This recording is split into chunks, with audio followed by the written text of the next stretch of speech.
I think we have to change our mental model. We have to learn what is important at the simple rules and agents level of the complex adaptive system.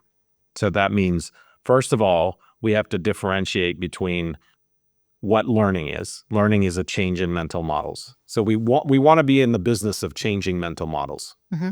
That's what we want to be in the business of. We don't want to be in the business of telling kids what to think. We want to be in the business of telling kids how they think, right? How does your brain work? How do your emotions work? How do you have emotional intelligence? How do you have higher order thinking skills? How do you have things like grit and resiliency that are going to be so necessary in life? Right. And that's all the kind of the O part of the M equals IO. Right. The information is less relevant. Meaning if a kid tells me that, hey, I'm interested in skateboarding, great, you're interested in skateboarding. That's the information. Mm-hmm. I'm going to show you how to think deeply about skateboarding. And master. And you can be interested in whatever you want. And that's the beauty of life. And that's real preparedness for life is you're going to be interested in all kinds of things that other people aren't interested in. Mm-hmm. You're going to want to explore all kinds of information that other people don't want to explore. That's the uniqueness of your life path. Yeah. What we want to do is prepare you to be able to do that. Yes. In whatever way you want to do it. Because you're going to find some unique way of doing something that puts your unique fingerprint on the world. Yeah, no, I get that. I think also what you're alluding to is stop searching for a right answer per se and start exploring and building knowledge on a path for yourself, like understanding how you are coming to understand things is like a toolkit, right? Yeah. You can take it in any subject. That skill of understanding is for any topic. I agree with that. Okay, so you were talking about information and you were talking about how we organize information. You're talking about this is a skill. Well, why do we need that? What is the value of that skill? Well, again, if we just learning is equal to a change in mental model. Mm-hmm.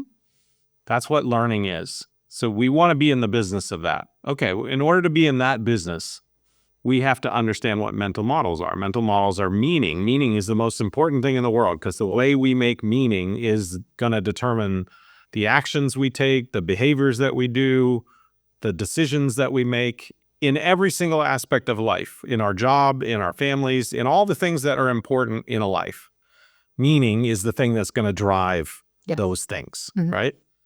The meaning that we make. Okay, well, then let's develop human beings who are really good, not only at changing mental models or meaning, mm-hmm. but at building meaning. What do you need to build meaning? You need information and you need organization. The way we organize information, which we can also think of as thinking. We use thinking to organize information. Yes. To make meaning. And then we make all of our decisions, all of our actions, all of our beliefs, all of our mindsets, all of the things that drive a life are made from this meaning.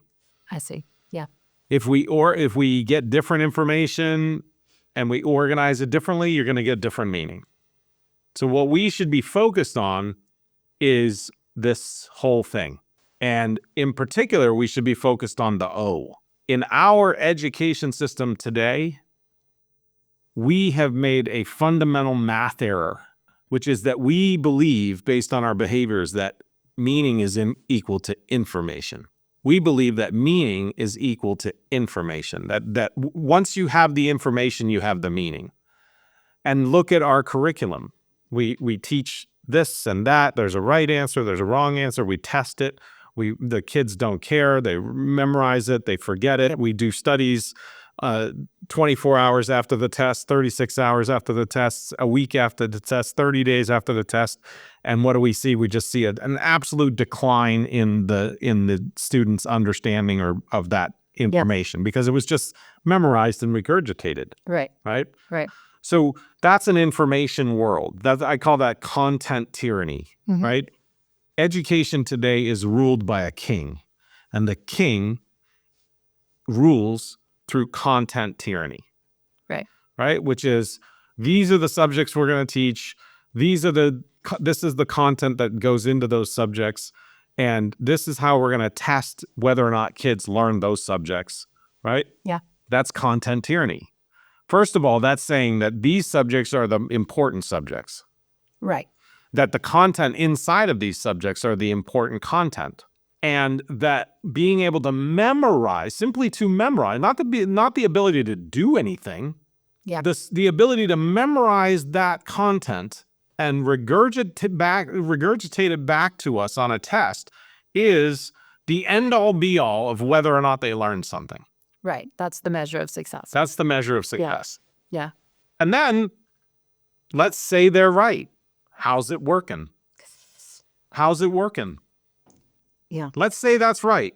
Let's say that equation is right. M equals I. Okay, if M equals I, then do it all this way. And let's say they're right. The proof is in the pudding, as my mother used to say. Yeah. How's the pudding?